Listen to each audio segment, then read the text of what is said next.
जी ख़वातीन व हज़रात, मैं डॉक्टर अकील जावेद आपकी खिदमत में हाज़िर हूँ। आज का प्रोग्राम इंशाल्लाह जो हम करेंगे वो है पेट में या मैदे में जो गैसेस बनती हैं। नॉर्मली हम कहते हैं पेट में, पर मैदे में जो गैसेस बनती हैं उनकी वजह क्या है, वो गैसेस कौन कौन सी हैं, वो कौन कौन सी खुराकें हमें इस्तेमाल नहीं करनी चाहिए, कौन कौन सी खुराक लेनी चाहिए, और ultimately the last format would be कि होम्योपैथी में इसकी ट्रीटमेंट क्या होनी चाहिए। तो मैं अपने तमाम नाज़रीन को, उर्दू सुनने वाले नाज़रीन को खुशामदीद कहता हूँ, पंजाबी नाज़रीन को जी आयन हूँ, और मेरे बहुत मोहब्बत करने वाले बहुत सारे पश्तो मेरे ऑडियंस मौजूद हैं, बल्कि व्यूवर्स मौजूद हैं। अगो टोल उता द डेर द जुलूना जो stade मशेवायम, और obviously for my English viewers, welcome to my show. This is doctor Aqeel Javed और मेरा चैनल है AJ हेल्थ TV। ये चैनल जो है, ये प्रोग्राम हम होम्योपैथिक स्टूडेंट्स के लिए या जूनियर डॉक्टर्स के लिए करते हैं। तो अगर किसी को कोई मसला हो तो अपने मौलवी से रब्ता करें या वॉइस नोट के थ्रू हमसे भी रब्ता कर सकते हैं। Coming back to the point, बड़ा इंटरेस्टिंग पॉइंट है, और मेरे तो जहन में आता है और एक डॉक्टर के जहन में आता है कि हम कहते हैं पेट में गैस है। वो गैस कौन कौन सी है, वो क्यों बनती है, उसको क्यों नहीं बनना चाहिए, उसके फ़ायदे कौन से हैं, उसके नुकसानात कौन से हैं, तो इस पे बात करेंगे। एरिस्टोटल आपने नाम सुना होगा, अरस्तु। अरस्तु कहता था सवाल करें तो मरीज़ भी सवाल करें और डॉक्टर्स भी सवाल करें। सवाल करेंगे तो हम सीखेंगे, नहीं करेंगे तो हम नहीं सीखेंगे। बहरहाल मौजू वीडियो लंबी ना हो जाए, तो coming back to the straight to the point, gases कौन कौन सी बनती हैं। इसमें 3 गैसेस सरेदस्त मौजूद हैं जी, जो ज़्यादा किरदार अदा करती हैं। बेसिकली ये जो गैसेस होती हैं, ये आपके जो निज़ाम हज़म है इसके लिए भी ज़रूरी होती हैं, कि उसको खुराक को जो आप खाते हैं उसको हज़म करने में भी आप बाज़ वक़्त मावन साबित होती हैं। तो जो पहली गैस है वो मैथेन के नाम से गैस है, ये बनती है। ये कैसे बनती है? ये जो बनती है, जब बैक्टीरिया खुराक पे अमल करते हैं तो उस अमल के दौरान ये मेथेन बनती है। तो ये एक गैस का नाम है, और ये ज़ाहिर है गैस जो भी होगी वो बेरंग और उसकी बदबू भी कम ही होती है, बल्कि नहीं होती। दूसरी गैस कार्बन डाइऑक्साइड। आपको पता ही है कि कार्बन डाइऑक्साइड जो है एक अहम गैस है, और ये हवा में पाई जाती है। जब हम खुराक निगलते हैं तो हवा के साथ ये भी जिस्म में दाखिल हो जाती है। तो कार्बन डाइऑक्साइड चूँकि आम फ़िज़ा में, आम हवा में पाई जाती है, तो खाने के दौरान उस अमल से फिर गुजरते हैं। उसके बाद हाइड्रोजन एक गैस है। हाइड्रोजन आंतों में जब खुराक पे काम होता है, तो जो कार्बोहाइड्रेट्स हैं जब ये टूटते हैं या इसके तोड़ फोड़ अमल शामिल होता है, तो उस वक्त ये हाइड्रोजन ऑक्साइड बनती है। तो ये वजूहात होगी, ये गैसेस होगी, और वजूहात भी साथ साथ मैंने बता दी हैं। तो आगे चलते हैं प्रोग्राम को लेके। अब ये बनती क्यों है? देखिए सर दस्त, तो जो पहली वजह, मसालेदार और चिकनाइयों वाली जो खुराक है, ये हमें हत्तुल इम्कान अवॉइड करनी चाहिए। अगर आप एक सिंपल लाइफ गुजारना चाहते हैं, और अगर आप चाहते हैं कि इर्द गिर्द का माहौल ठीक रहे, उसमें कोई ऑर्डर या बदबू पैदा ना हो, तो मसालेदार और चिकनाइयों की जो खुराक है वो कम करें। अच्छा, चिकनाइयाँ जो हैं वो भी ज़रूरी हैं, लेकिन एक ज़ाहिर है excess of everything is bad वाली पोजीशन है। तो आप मुतअद्दल उसमें आप इस्तेमाल कर सकते हैं। मसाले भी थोड़े बहुत, ज़ाहिर है इंसान के टेस्ट बड्स हैं, जो टेस्ट बड्स होते हैं सारा काम इसी का है, जायके का, टेस्ट का। तो बस आधी ज़ुबान का जायका है, कोशिश करें कि इसको आधी ज़ुबान तक ही रहने दें, और मतलब ऐसी चीज़ें इस्तेमाल करें जो सेहत के लिए ज़रूरी हैं या ज़िंदा रहने के लिए ज़रूरी हैं। तो मसाले और चिकनाइयों से अवॉइड करें। अवॉइड नहीं कर सकते तो एक बैलेंस मकदार में आप इसको इस्तेमाल कर सकते हैं। अच्छा, दूसरा जो वजह हो सकती है, दालें जो हैं ये बेसिकली सख्त होती हैं, हज़म होने में प्रॉब्लम क्रिएट करती हैं।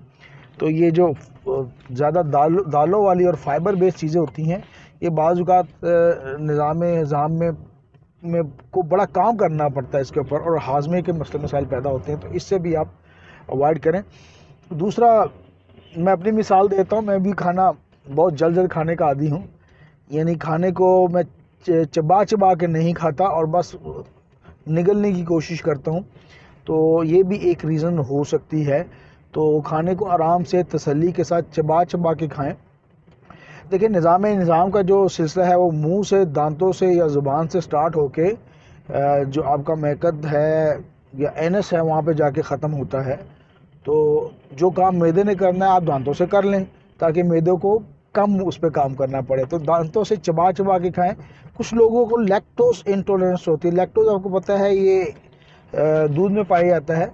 तो अगर लैक्टोज की इंटॉलरेंस है तो वो लोग दूध और दूध से बनी हुई चीज़ें कम इस्तेमाल करें। ये एक बैलेंस मकदार में इस्तेमाल करें ताकि उनको कॉम्प्लिकेशंस कम हो। उसके बाद कुछ लोगों को कॉन्स्टिपेशन रहती है और आंतों की जो हरकत होती है वो बहुत लिमिटेड और कम होती है। तो उन लोगों से गुजारिश है कि वो पानी का ज़्यादा से ज़्यादा इस्तेमाल करें और बाउल मूवमेंट को बैलेंस करने की कोशिश करें और ऐसी चीज़ें खाएं जिससे बाउल मूवमेंट ईज़िली हो सके। उसमें कोशिश ये करें कि चिकनाई और ये मसालेदार जो चीज़ें हैं इनसे परहेज़ रखें। बोतलें, जो कार्बोनेटेड बोतलें होती हैं ना, जो पेप्सी, कोक और इस किस्म के जो कार्बोनेटेड बोतलें होती हैं, एक तो उसमें शुगर लेवल भी बहुत ज़्यादा होता है और उसके अलावा कार्बोनेटेड होती हैं, तो इसको अवॉइड करें। ये मैदे के लिए जहर है और आधी ज़ुबान का टेस्ट है, बाकी कुछ भी नहीं है। बाकी वेस्ट ऑफ टाइम है और वेस्ट ऑफ एनर्जी है। सो इनको अवॉइड करें।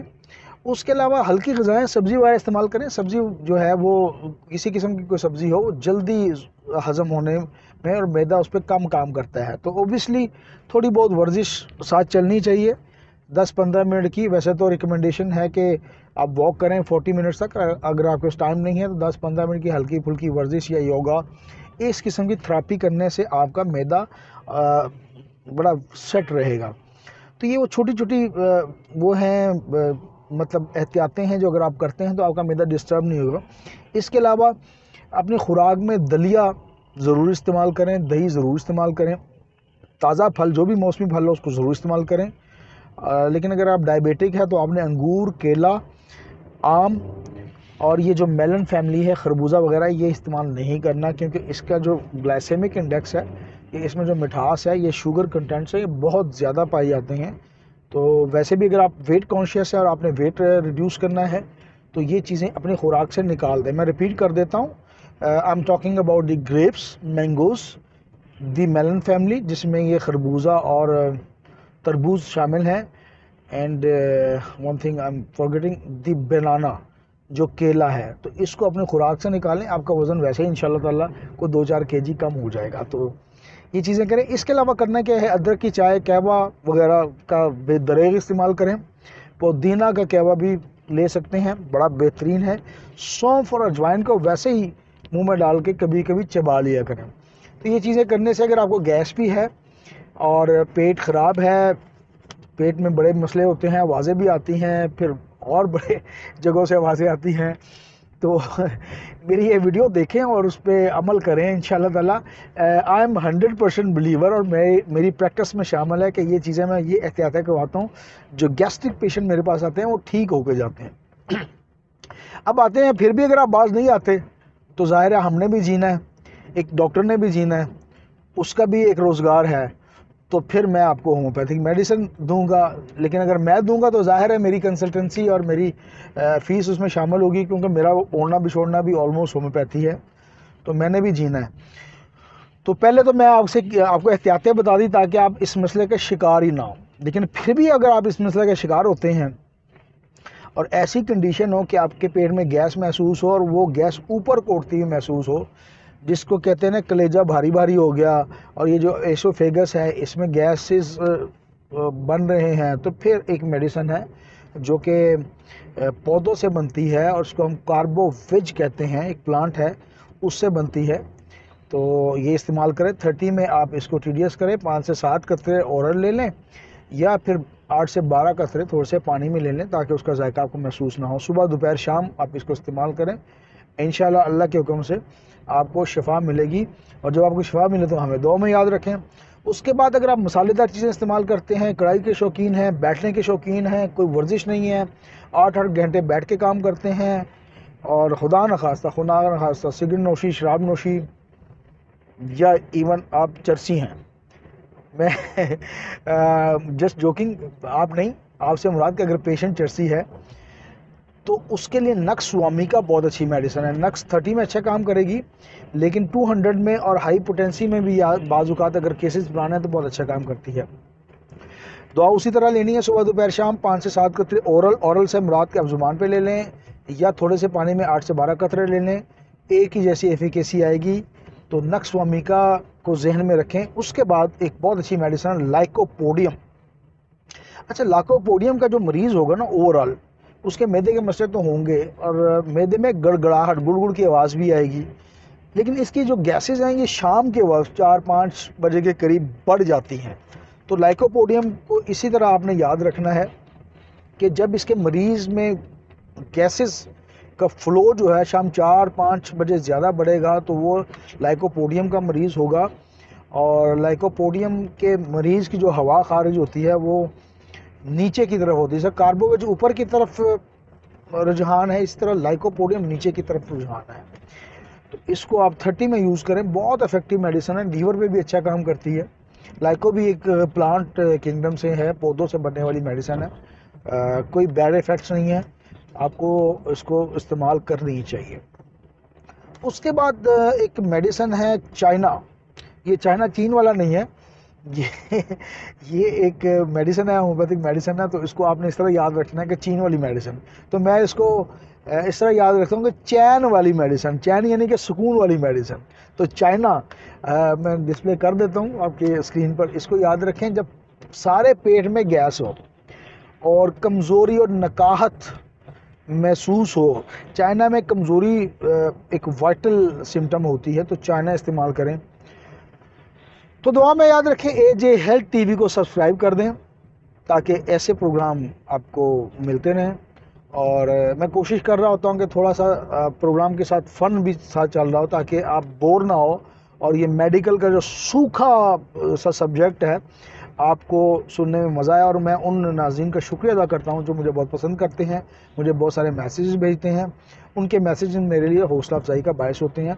तो thank you very much. This is time to signing off me, doctor Aqeel Javed, AJ health TV। अल्लाह हाफ़िज़।